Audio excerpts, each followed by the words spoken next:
అమ్మాయి రాత్రి టైంలో ఒక మెట్రో ట్రైన్ లో ప్రయాణిస్తుండగా ఆమె ఒక విషయాన్ని అనేది నోటీస్ చేస్తుంది. తన ఎదురుగా కూర్చున్న ఒక మహిళ కంటిన్యూస్ గా ఆమె వైపు డైరెక్ట్ గా చూస్తూ ఉంటుంది.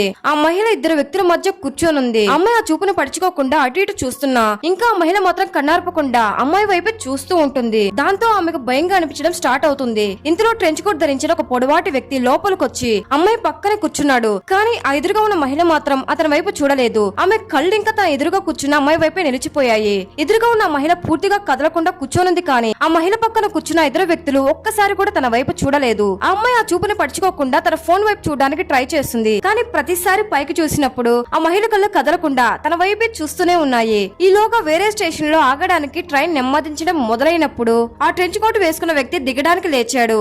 కానీ అకస్మాత్తుగా ఆ వ్యక్తి అమ్మాయిని గట్టిగా పట్టుకున్నాడు.